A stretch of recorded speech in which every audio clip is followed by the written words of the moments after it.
It began with a leak, just one line, buried deep inside a confidential telegram, but it was enough to shake an entire continent. Traoré, the leader of Burkina Faso, had only 48 hours to hand over 70% of the nation's gold reserves. If not, the country would be forced to immediately repay its entire debt plus interest, $5.6 billion. And the name signed at the bottom of the telegram? Donald J. Trump. At that time, he was the President of the United States, the most powerful voice within the G7 and the International Monetary Fund, IMF. But this was more than a political maneuver. He was leveraging his absolute authority to wage a global economic attack, disguised as behind-the-scenes diplomacy. The demand stunned not only Washington, but also the neutral nations within the G7 and the 19-member countries of the IMF system. No negotiation, no concessions, just a cold ultimatum. Repay the debt, or surrender half of Burkina Faso's newly mined gold. This wasn't diplomacy. This was a threat aimed straight at the heart of Ouagadougou and the government of Burkina Faso. And before we go deeper into the story, remember to subscribe to keep discovering content like this. According to sources, the classified cable didn't simply appear out of nowhere. It was hand-delivered by an absolutely trusted intermediary. Representing the G7 at that moment was Italian Prime Minister Giorgia Meloni, alongside Kristina Georgieva, the Bulgarian-born managing director of the IMF. Early in the morning, exactly 6:30 a.m. on August 12, 2025, the cable was placed on the desk of Captain Ibrahim Traoré. The message was sharp and left no room for doubt. Either allow corporations from the United States, Canada, the UK, France, and Germany, backed by the IMF, to immediately begin mining and exporting 70% of the gold, or pay the $5.6 billion owed to G7 nations, plus an IMF debt of 324 million SDR. Total debt, $5.6 billion. The deadline, 48 hours to decide. Refuse, and be prepared to face sanctions, resource blockades, and engineered internal destabilization. This was not diplomacy. This was a bare-faced act of extortion. The tone of the message, believed to be from Donald Trump, was as cold and rigid as steel. We saved you from terrorism. We fed you when you were starving. We lent you money. Now it's time to pay your debts, or pay the price. But Trump miscalculated. The most powerful man in Burkina Faso was not one to be cowed. Traoré did not flinch. He swiftly summoned key political leaders, senior military commanders, and the most trusted mining executives. In the meeting, he made his position crystal clear. Tell the G7 and the IMF, Burkina Faso is not for sale. Within hours, the story exploded. From Lagos to Kinshasa, African media ran bold headlines. The West demands Africa's resources. Traoré given 2-day ultimatum. The world began to watch. But Traoré did not respond with pen and paper. He answered with strategy and resolve. For months, a massive secret had been hidden beneath the sun-scorched plains of northern Burkina Faso. Not rumor, not speculation, but fact. A colossal deposit of untapped mineral wealth, confirmed by a covert geological task force established by Traoré shortly after taking power. The data had been fully encrypted by North Korean tech specialists.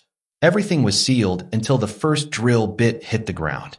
Then the eyes of the West, specifically the US and France, noticed. Surveillance satellites over the Sahel began picking up unusual activity. Within just 2 days, US intelligence had detected strange energy signatures, traced shipments of equipment from Iran and Venezuela. And soon after, the signals of gold lit up on their screens. By that time, Burkina Faso had reclaimed control of its gold mines from Western corporate hands, quietly expelling G7-backed contractors from its territory. French and American-controlled companies were being replaced by national military units. The revenue no longer flowed to Paris. It was now redirected into a domestic development fund. The G7 and the IMF knew exactly what that meant. Here was a nation rich in gold, not managed by Wall Street, not answering to Paris, not bowing to the G7, but backed by its own people, its own army, and its own vision. This was not just defiance. It was a blueprint, and it terrified them. They didn't just want the gold. They wanted to kill the idea itself before another African nation dared to follow. Then the phone calls began from power brokers across the West, all asking the same question. How do we stop this before it becomes another Libya, except African-owned? Their answer: use the West's influence. Use Trump's blunt force. Make Traoré kneel. But the man they chose did not kneel. When the message reached Ouagadougou, it carried no trace of diplomacy. It was wrapped in arrogance, the language of empire disguised as business. The G7 delivered it as if it were a business proposal. But make no mistake, this was not negotiation. It was extortion. The demands were listed in a document marked Debt Recovery Strategy Framework. Its content was anything but subtle. 70% of Burkina Faso's gold production was to be handed over to U.S. mining giants and IMF-appointed managers under the label gradual debt repayment. Control of all major gold export routes was to be transferred to U.S.-approved intermediaries. An American advisory board would oversee all new mining contracts and revenue distribution. And in exchange, promises of military security cooperation, technology partnerships, and protection from regime change. Yes, protection from regime change. A threat thinly veiled in polite words. The message was crystal clear. Pay us, or pay the price. At the top of the document, in thick red ink, was a handwritten note. Traoré has 48 hours. This was not just economic colonialism. It was imperialism 4.0, brazen, naked, and direct. Among the 19 IMF member nations, the so-called neutral elite tried to appear calm. They claimed Trump was acting on his own, not as official IMF policy. But behind closed doors, no one stopped him. Because deep down, Trump was only saying aloud what they had been thinking for years. We do not care who runs Africa, as long as we control what is under the ground. Captain Ibrahim Traoré understood the message perfectly, and he had already made his decision. No foreign power will dictate the future of our land. If this was going to be a power game, Traoré was ready, but not as a pawn. He stepped forward as a leader, a sovereign man representing a sovereign nation. And Trump? He had just threatened the wrong soldier. When the ultimatum landed in Burkina Faso's war room, Traoré did not flinch. He read the letter calmly, twice. Then he set it aside, stood up, and said flatly, "So this is how they collect a debt. Poison in a suit and tie." He did not wait. He did not hesitate.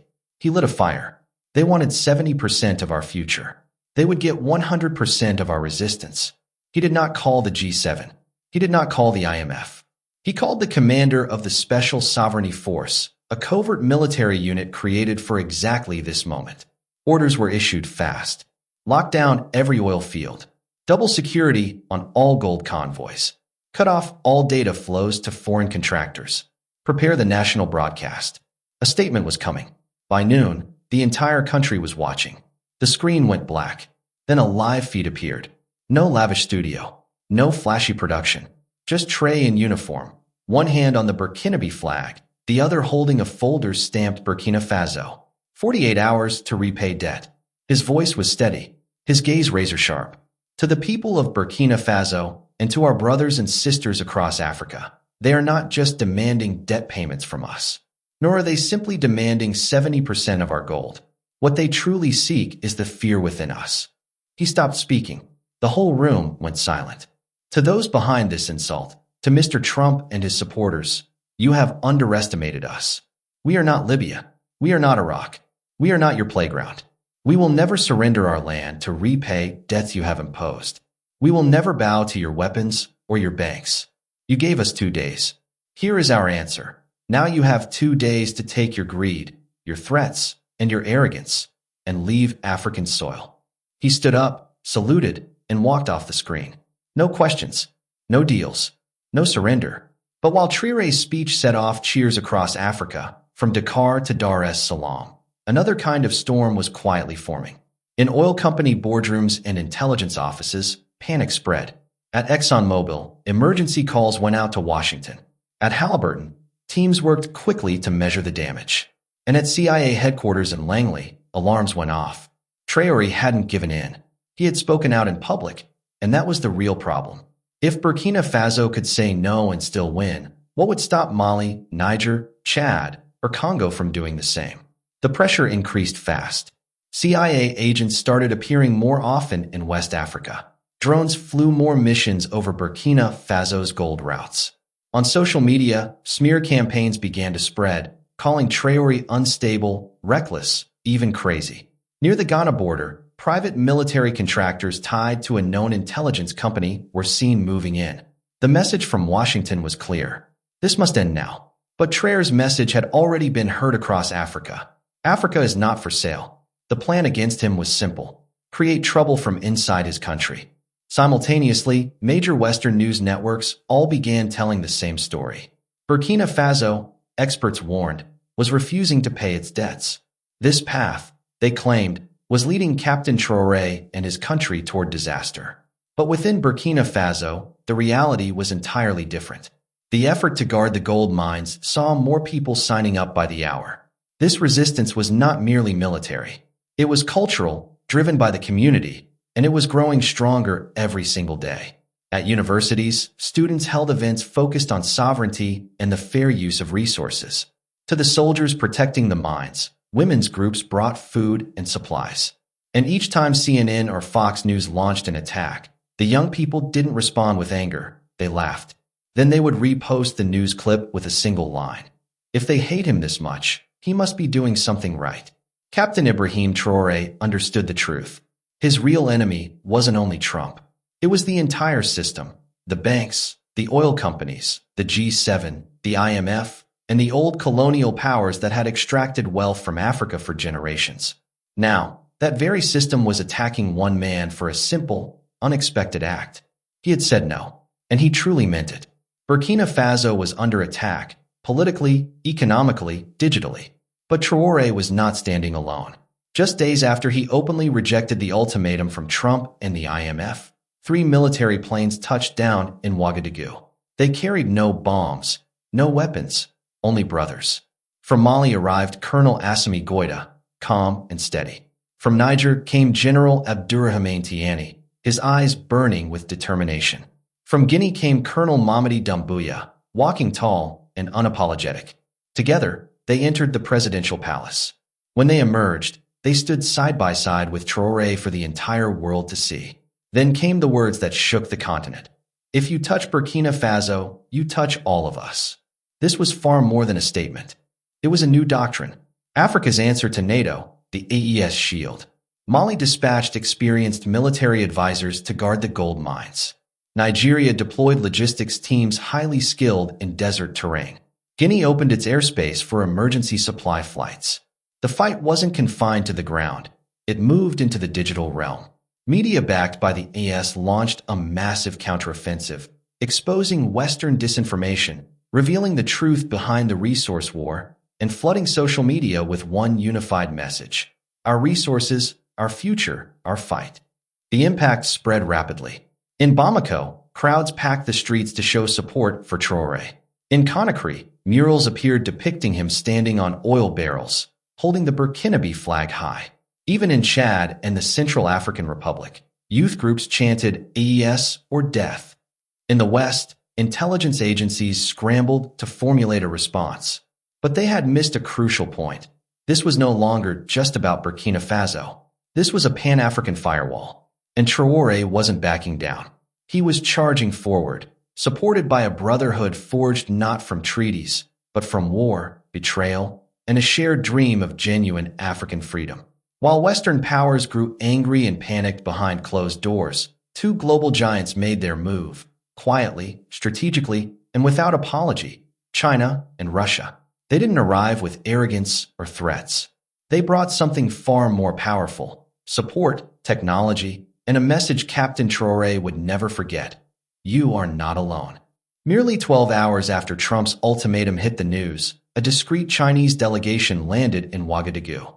There were no cameras, no fanfare, just engineers, diplomats, and a game-changing proposal: a fully operational gold mining facility designed and built within 90 days, a gold valuation system that bypassed Western banks entirely, and, most importantly, a digital trade platform using China's digital yuan, cutting out both the CFA franc and the US dollar. Burkina Faso would not only own its gold, it would control every step of the value chain. Russia followed immediately after. The next day, a Russian Ilyushin military jet landed on a secure airstrip. On board were advanced electronic warfare systems, and dozens of unmarked crates labeled special defense assets. In other words, Burkina Faso's gold mines were now protected by Russian-grade anti-drone defenses. Washington was stunned. CNN called it a dangerous new alliance. The U.S. State Department accused Traoré of selling out to dictatorships. But in Africa, no one cared what the West thought.